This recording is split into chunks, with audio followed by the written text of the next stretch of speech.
We got the top 10 new game of the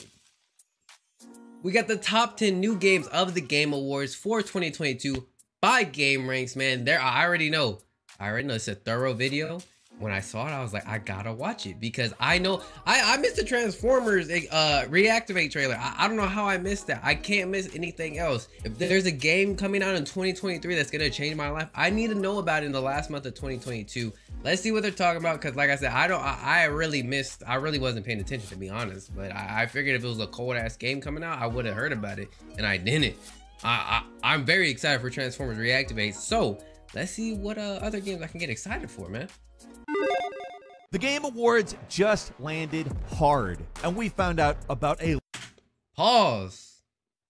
Nah, we like it hard. Load of great new stuff that we cannot wait to play. Hi folks, it's Falcon, and today on Gameranx, the 10 best new games announced at the Game Awards 2022. Starting off with number 10, it's Remnant 2. Now, the first Remnant came out back in 2019, and, well, it's a pretty good Souls-like. A lot of people consider it a hidden gem. It's got a very high user score on Steam, despite the fact that critics rated it kind of middling. That means something. It's one of those beloved games that maybe never got as big as it deserved to, for whatever reason. I mean, the world that it sets up is so unique and unlike basically any other Souls-like, without abandoning important conventions of the genre. I mean, it's a good game. It's solid and a lot of fun. The developers are touting its combat. It's been improved, exactly how we don't know just yet, but they've also incorporated a new, what they're calling an archetypal progression system. I enjoy the first game, and I'm really happy they're making a second. I hope this one gets the attention that the first one deserved, and maybe it'll bring some more attention to the first one.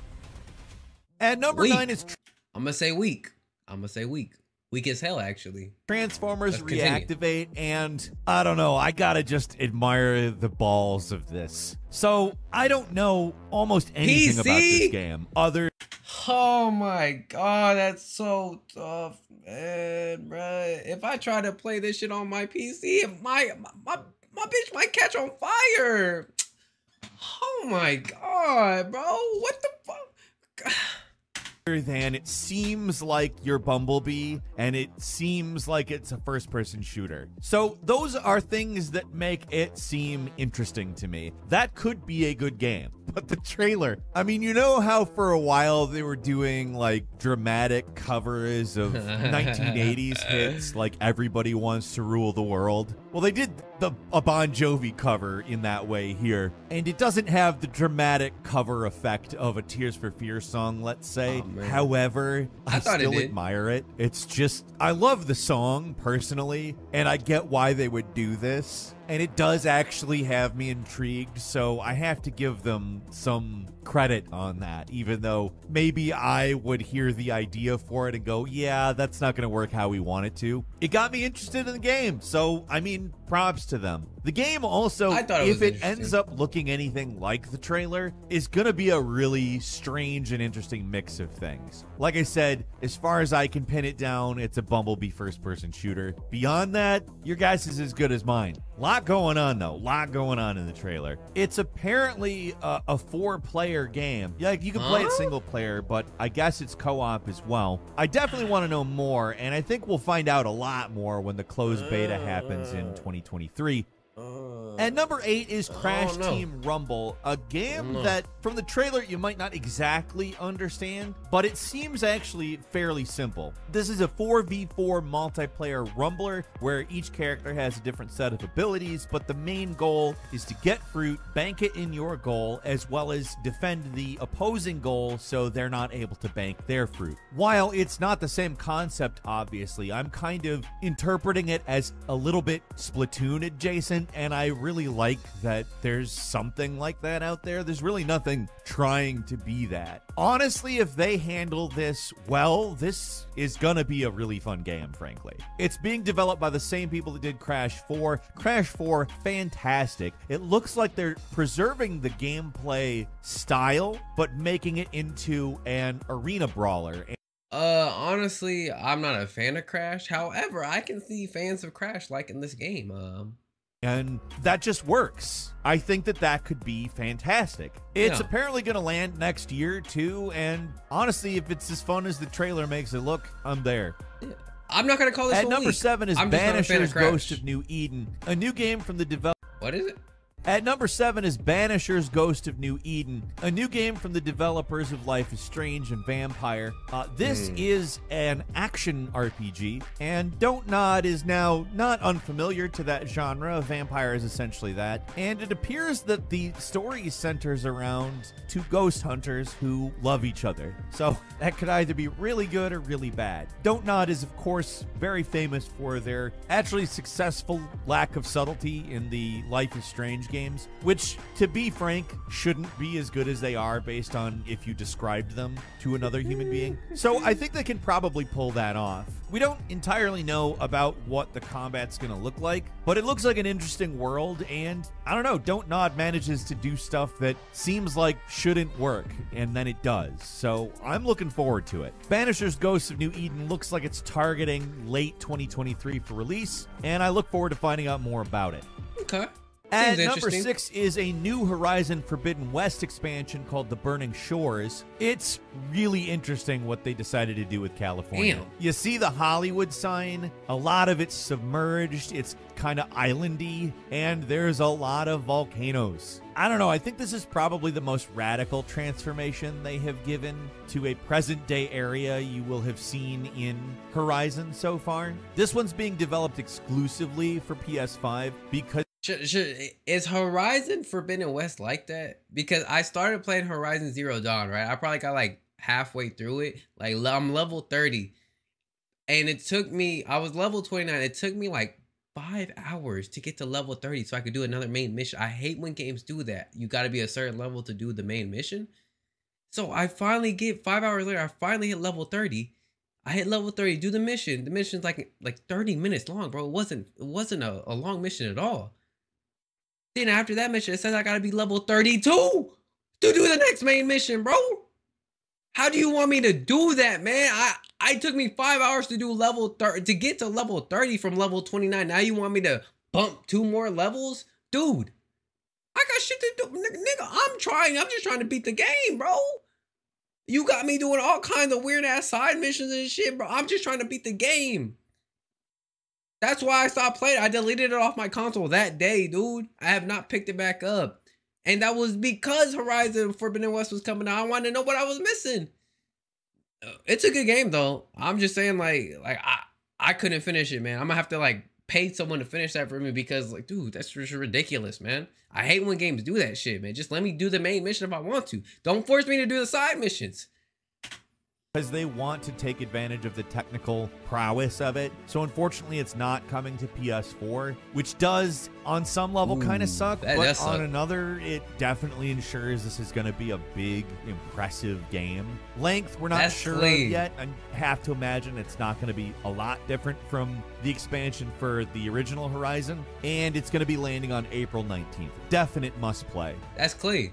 And number 5 is Judas, which comes to us from Ken Levine, creator of BioShock. And, well, it looks like BioShock, and that's not a bad thing. That's a good thing. Our man has been MIA for a long time with his studio Ghost Story Games, and he made it seem like he wasn't going to do something like this, and I think everybody was kind of like, really? You're not going to make a game like BioShock? And lo and behold, he's made a game that looks a lot like BioShock, and I'm happy. Oh, that does look like BioShock. I'm happy to see this. It takes place on a starship that is apparently falling apart. You're attempting to escape, and your only hope is alliances with your worst enemies, which sounds quite intriguing to me. So this was, at one point, probably just going to be a small game that was supposed to release in 2017, and has been reported to be in development hell multiple times, apparently changing direction a lot. But apparently, the main problem is just that it's extremely ambitious.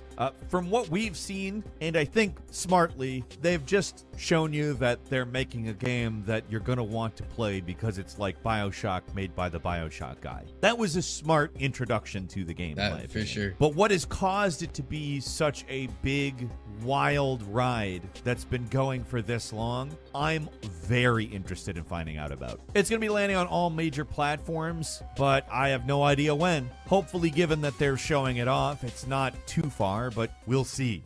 And number 4 is Hades 2 from Supergiant Games. These folks have never made a sequel, and Hades was so damn well received and successful, they were like, all right, well, let's do that. So Hades 2 is about a different character, an immortal princess of the underworld who is looking to take down Kronos, the Greek god of time. The game retains all of the things that made Hades charming from what we see so far. We've got that great art style. The combat looks really slick and well refined. It's great to see Hades continue, honestly. Hades, the original, is just probably peak Supergiant Games, and they've made a lot of bangers through the years. So for me, it's just exciting to get more of it. I love Supergiant Games. I've been with them through Bastion. I remember putting that game on and realizing there was a narrator, and wow, man, they just rule. I can't wait to play Hades 2.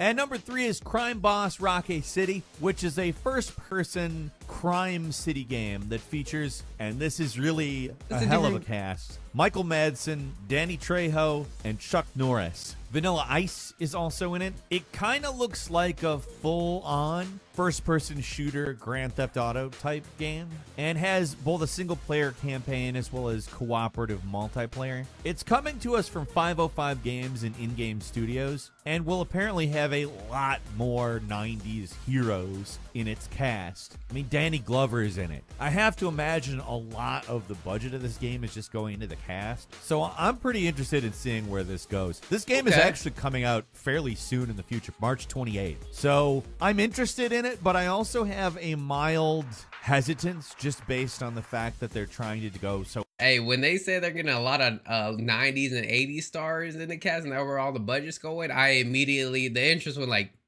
I was like, the game's probably going to be shit. Like, come on. Hard to nostalgia for something that has never existed before. Like, we don't really have a 90s first-person crime city game. So we'll see. I think this could go one of two ways. Really good or really bad. We'll find out on March 28th. And number 2 is Death Stranding 2, which, holy crap. Now, it was leaked by Norman Reedus that this game was in development, but it wasn't a big leak. And I had actually... Is Death Stranding 1 any good? Because I do fuck with Daryl. I fuck with Daryl hard. I was thinking about getting the game, but then when I saw the gameplay, I was like, I'm good. Is it cold? Someone needs to tell me. Forgotten about it. So when it happened, it was kind of like, what? Expecting to know what's going on in the world of Death Stranding in a trailer for a game that doesn't exist yet is like expecting to be able to fly, like in real life, not in a video game. So it's not as if we have even a real clue as to what the hell is going on here. But it's Death Stranding 2. It's got a lot of the original cast. I guess the world didn't end. That's good. Although I don't know if that's completely true. We really never know with Death Stranding. It's hard for me to even speculate about it because I'm not 100% sure that I understand the first game, and I've beaten it several times now. But I loved it, and I'm really excited for more of it. And finally, at number 1, From Software is finally bringing us another Armored Core game, Armored Core 6, the first Armored Core in a decade, and actually kind of amazing that a franchise that's gone this long, started in '97, is still being developed by the main developer. And it's From Software, so they've had other astounding hits, you know, the Dark Souls game. Bro, Armored Core is an OG game, bro. I was playing them games on my PS2. And the various other games following that formula. And they decided to return to this era in their long history. People who never heard of From Software until Dark Souls may not even realize that they have made like 1 million Met games. And frankly, it looks like they've upped the stakes in every conceivable way. Even if you have no idea what Armored Core is, if you saw this trailer, you were like, holy crap, yes. From is touting a new progression system, apparently much more expressive and free movement, and also some integration of what they're calling groundbreaking gameplay found in their recent games. So expect a little Souls in there. I don't know. This is easily one of the coolest things that could possibly happen during the Game Awards. It's coming next year, and wow. Couple of bonus games for you. A new side-scroller called Earthblade from the developers of Celeste. Still a plaque that there looks like then there looks good first Hellboy game coming. Looking after today. Leave us a comment. Let us know. Bro, like I said, I already reacted to the Transformers Reactivate trailer, so I knew about that. All the other games, I'm gonna say weak even if they're not weak, because I don't know anything about them. I'm gonna be ignorant like that and say they're weak even though I know nothing about them. Yes, I'm gonna do that. Armored Core Fires of Rubicon. I was playing Armored Core games on my PS2, bro, only because they reminded me of Gundam. But those games are cold as hell, dude. I can't believe that they're making another one. Bro, I thought that series, that like brand was done. My man said 10 years later, they're making a part 6. I thought that thing was... I didn't even know Armored Core existed anymore. Yo, these niggas in California have been plotting for 10 years of bringing an Armored Core game back to the mainstream, dude. I didn't know that. Definitely the game I'm excited for as, I mean, Transformers Reactivate I'm pretty excited for, you know. Armored Core, you know, it's up there though. It's up there though. Out of the list of that they gave off, if this is the top 10, I only saw 2 games that I knew I was gonna fuck with for sure. I'm happy. I need that Armored Core game for sure. I need to see what it's talking about. I might not get it. It might be a flop. I hope it's not. But if it's cold, I'm a cop. They catch a vibe, yeah, I had to put her on. Bought a 2-seater, yeah, we heading for the sun. Shawty got my high, I ain't tripping for the funds. Yeah, I won't start, I ain't tripping, I'm a stunt.